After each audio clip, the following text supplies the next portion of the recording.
put the pressure on the map with this boot travel, because right now it's I'm a bit concerned because like I just don't see when Nico Baby's gonna be able to do sure, much. you I feel don't like you're the just box. giving. I feel like you're giving the PA the game that he wants. Well, yeah, the PA is able to just farm Battle Fury then and get recalled all over the map and just farm Dire's faster. top tower is under attack.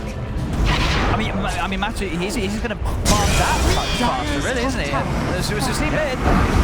They get the grab onto Nisha. Nisha, he's still got a step available. He's got both. He's going to be out and away. Yapsor and Puppy by his side.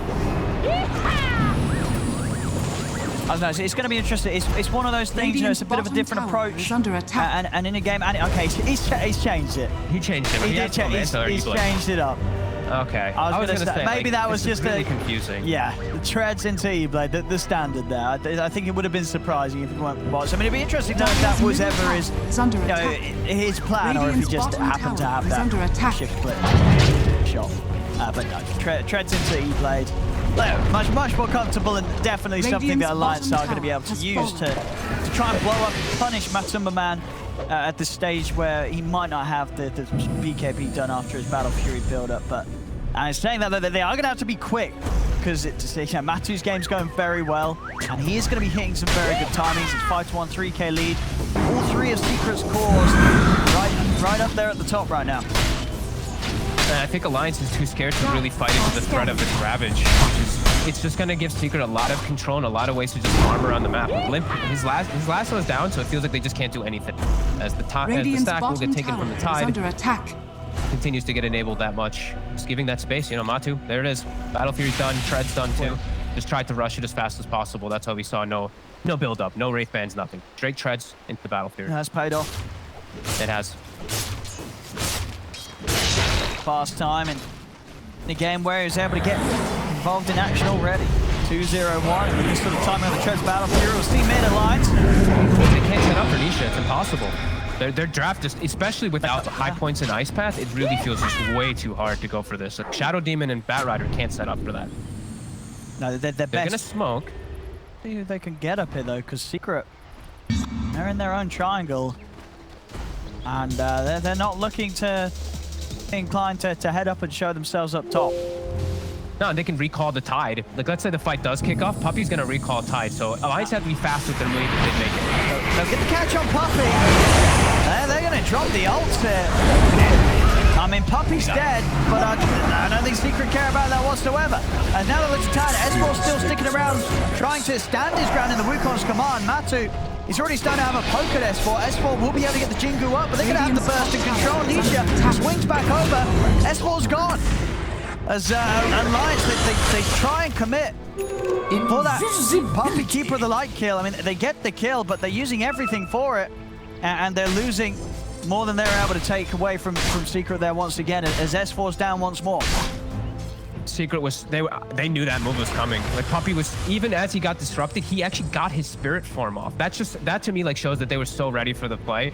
Zai instantly TP'd top to come over and swing. He didn't have to use the Ravage, but just the way that they were positioned in that whole situation just shows that they read that move from Alliance perfectly. Radiant are scanning.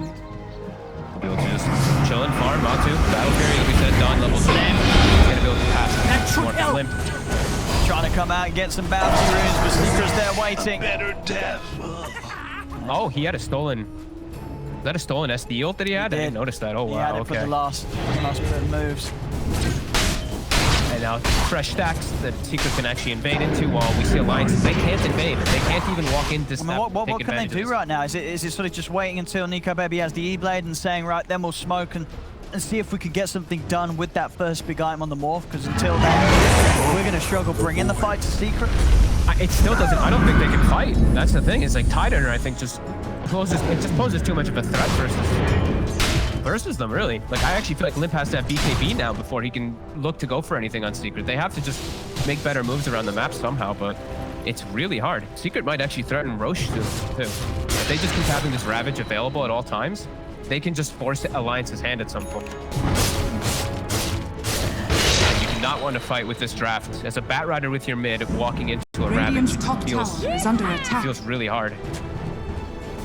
Secret swinging down with the smoke. They know where Limp is. They have this lane ward. They saw him sneak into the trees.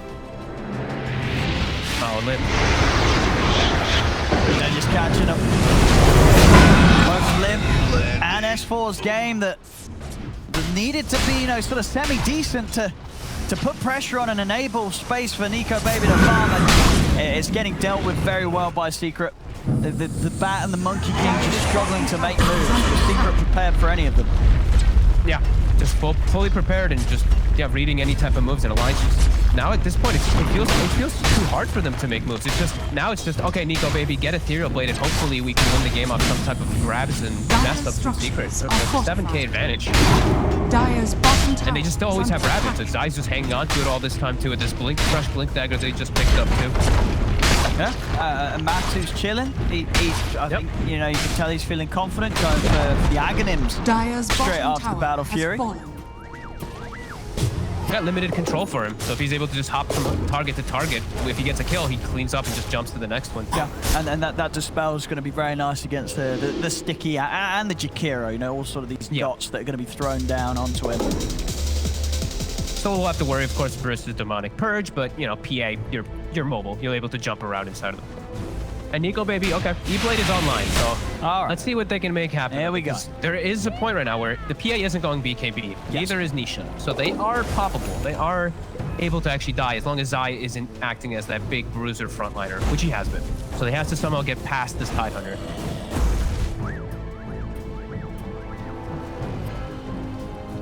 It feels very difficult though. There's no real actual team fight of your own versus this Ravage threat.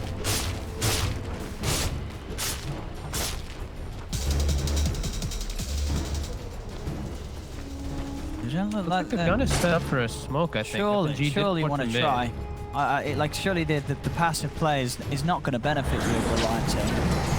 You have to play around, like away from the Tidehunter, around your information. So whenever they do see heroes split up with wards, or if they do see the Tidehunter with the wards, they can live for plays. But this is what we're saying, you know, Secret, they're gonna set up and they're gonna force the hand of Alliance around this Roshi pit. There we go. And this is into the Ravage that Alliance has to walk into. They're gonna need some type of blessing. How do they take this fight? Spells. And it's going to be so hard hit. Eyes on S4. I mean, already. First. They're able to get the setup onto S4. They jump over into the grab. There'll be a bit of a defensive player from Anscam with the disruption, trying to save S4. He's able to get the Wukong's command down. But Nisha's actually jumping in. He's trying to fight deep into the ult. He's going to get punished for this. Nisha will fall. A big overcommitment there from Nisha, jumping in, feeling that he had the burst damage alone to take down S4. And that was not the case by far, as that's Nisha out of this fight for 30. I thought he'd be able to just jump away and be thankful that they Wukonged away from the pit. He went in. But Nisha just stays in and jumps in even further. Gets punished for it. The Lions have to be quite thankful of that there. The 4. The Boundless. He's on to the 2 of them. Nice, still holding on to that Ravage. We're going to have Nico Baby coming for the side. Get grabbed in time, so not quite able to get the E-Blade follow-up onto Puppey. The burst won't be there as Puppey's out.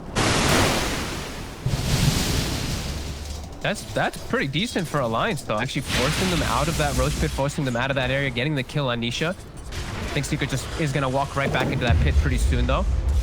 They do know that lasso. I think they know that the lasso was used. I don't know if they heard it, because it was casted at the very last second of while Nisha was dying. But they should be aware at least that a couple of these ultis are down, so we'll see what they do with it.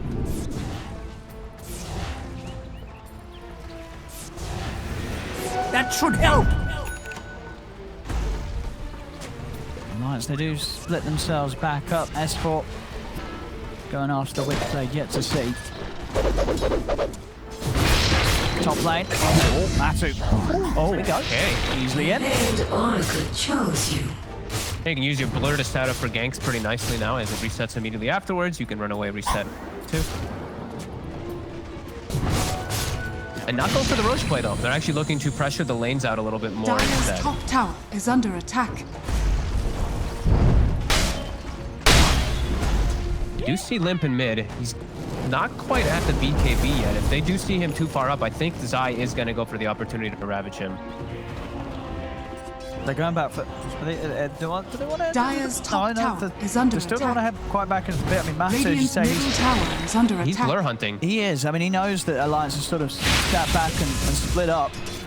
Question is, do they know that S4's in the trees still? No, S4 keep himself Oh, in. The range creep, no. Look at that. The range creep, the melee creeps now. Oh, they do keep very sort of aware of swinging in. They must be catching a whiff of him when he jumps between the trees. They're going to smoke down here to try to catch this. Puppy's going to look for him in the trees. Or actually, okay. No, Dire's maybe not. I think they're maybe just not checking where the creeps are heading. No, maybe or not. at least, Looking like they're just grabbing the triangle. they know it's a hard catch to get anyway. The Apps are still chilling over here, just waiting to stop, maybe heading him at least when he does jump in. They're all set up on mid. They see Hunting for a second. He lays out the poison, gives up his position, and Secret collapse on him immediately. There's the DD rune as well down bottom. Certainly gives Secret tools to commit for the pit. Yep. BKB on limp now, so he has a much easier avenue to actually walk in and not have to worry about the threat of the Ravage. Very easy. They're going to have to head in soon if they want to try and stop this. They are TPing over. Radiant are scanning. Nisha's running over too now with a fresh DD picked up in the bottle. Something again, the pit inside. It's getting low. The Macropire gonna cover it pretty decently. Zai is getting low. They'll have to give some respect to it. Radiant's Time bottom tower is under attack. Alliancce to get back into the action, so they've got the full team ready. Roshan is very low. Secret themselves, they know that Alliance is here as they themselves can't really head into the pit and Radiant's start hitting it. is under attack. And here They're gonna look for some information. Walking in with the blur. down. As soon as they get the vision, they jump immediately onto S4. That's the best target they can get at the start of the fight. It's a big team fight for Alliance. Zai. He's ready to set it onto Hanskin. Hanskin they get taken out. 2 quick kills for Secret. Niche, he's got the setup for more Yules. There's the Remnant limp. Getting burst out, holding back a little bit. They don't got the BKBs. It doesn't even matter. BKB ain't going to do anything anyway. With crits like that, as Matty just jumps in, cuts off his head. Just such a quick move. Just swing over, the ward gets placed down, and there's no hesitation. They just instantly jump because they saw the best target. They see the Monkey King, he is that team fight for Alliance that brings them together. And they do follow up, get the bat, get themselves Aegis. Oh yeah. And it really does feel like it is just going to be Nico, baby, having to pull out some miracles. he literally only did 2 instances of damage there, and both for a crit. He gets the crit on the dagger, and he jumps in, boom, first hit. Have another crit, sir. Just PA thing. Matu, master of the RNG here on this hero. It feels like it happens every time, let's be honest. Playing versus PA. Yeah, when you're PA. playing against it. Yeah, sometimes when I'm playing it, I have to check that I skilled the ult. Tower is under attack. Like, hang on, where are these crits? That is true, I do have to check. Dire structures are fortified. Hey, I'll let you know, my 4-4-4-0 build will catch on one day. Woke up from Alliance. Looking to set up, Zai still always has the Ravage ready. Alliance really trying to get themselves. Again. The Ravage is out, and straight away the fight starts with a dead Monkey King. S4's down, Max is cleaning up the backlines, he takes out Hanskin. Nico, baby, will be able to get in and burst down Puppy, but that's it. That's all he's getting. He's not getting anything else out of this as they immediately surround him. It's a triple kill for Matsu. As we do seem to be taking another page out of the book that was game 1. Yep. This is just a really dominant showing from Secret. No mercy, really, Alliance. And just been Nico, baby, getting all the space in the world from this. That should Alliance help. just can't fight. S4 every single time now has been jumped. Even when the fight went badly, right? As soon as they identify, as soon as they see the Monkey King, that's priority number 1 in these fights. If he doesn't get Wukongs off, Alliance has nothing in them. I mean, why is this sort of ending up, being as hard as it is for S4? Is it just sort of that he is their only real front line, but at the same time, hero-wise, this hero's not really kitted out to sort of get in there and face the brunt of the attack that Secret's bringing. Dire's middle You answered your question yourself, yeah. He is the front line. He has to be the team fighter, but also the frontliner, and they also don't have an initiator because they don't have the blink bat. And he took a long time to get BKB versus all of these disables that he has to worry about. These instant disables in Rubik, Tide Ravage, Aether Remnant, all very quick for her bat to deal. And I mean, Secret's just swinging across the map so quickly. The power of Coddle really does come into play too. His items from Matu are coming out at a ridiculous time. I mean, he's sort of 5k ahead of Nico, baby. It's just boom, Battle Crew, boom, Ags, boom, BKB. Oh, watch that. There's also a Basher on the Courier, boom. It really just does feel like Alliance can't do much. FNG? Oh, no. Oh, good night. Good night, boy. sir. Assassination Godlike. at its finest. Godlike. 26 minutes in, Matu. Back on the same form that we saw in the game 1 drop. Whoa! Oh, they messed up the shotgun. They messed up the combo. As he's going to be able to pop the BKB and start killing them all. As he's in onto Hansken. As, yeah, this is getting a little messy. Like they're throwing in buybacks. Are they going to be able to turn it? They're dragging him in with the lasso. They're able to get him down to half HP, but Mata, he's still good to go. He's in on the West board. The bashes are there. As that was not how it was supposed to go there for Alliance. Oh no, and they get Nico Baby as well. He's gonna deal with the retreat. That might be where you call it. That was a rough one. I mean, to be fair, he had the ages. So let's say they don't, you know, throw that combo completely out the window and lead it in with a disruption E-Blade. Oops, we've used everything at the same time. Dire's bottom tower. Then, you know, they kill him once, he's probably going to kill them anyway afterwards. So maybe they can find some sort of respite in the fact that even if they had landed that combo, they probably would have still lost the fight. I think it's those desperate moves where you want to just try to get anything you can. You know, get any type of kill, reset the fight as Limp tries to find some stuff out on the map. And well, at least we got an exciting game, you know. Dire's bottom barracks. So, kudos to Secret for giving us that. Game 1 and Game 3 was Secret back to business. As it seems that this game, quite like the first game, seems pretty impossible right now for Alliance. wait a minute. Oh, okay. I was like, I'm so confused. How does Morphling have Aether Remnant? He stole from the Morphling. How does Rubik have Aether Remnant? He stole from the Morphling when he turned into it. Yeah, Secret. This one has, they've just had full control, really. It's like just these Ravages, just run of their team fight has been too much. The Bat Rider, it feels like he had to go over the lane. Matches in. He's under tier 4s. He's ready to go. He's able to take down Hansken. He pops the BKB. He's going to look towards Limp. Nico Baby's going to start into the PA. As the age is timed out, but Secret, they're keeping tabs of that. Matu's starting to back away. Alliance desperately trying to chase him with the E-Blade, but he's off to the side. Get a dagger down, Ice Path as well. They're moving in onto Matu. Can they kill this PA? No. He's jumping away. He's away once more. Over towards Puppy. He goes. Matu's out. Now they're ready to turn. Woo! Matu's back in. Ravage out. Enzai is ready to go for more. There's the backup required as they jump in onto S4. And Wukong's command comes immediately to an end. As it's getting messed up. Into the fourth staff. Okay, they're going in as well. They're going in deep here under the tier 4s. They've got the control on Nico Baby. Playing around with this morph. He's trying to get back towards his fountain. They're not going to let him. They're not going to let him. As Matu's in with the bashes, they're calling it. They want the pain to end here, Alliance. As game 3. It was another game 1 hit. As Secret just coming out on another level. And just never a chance in this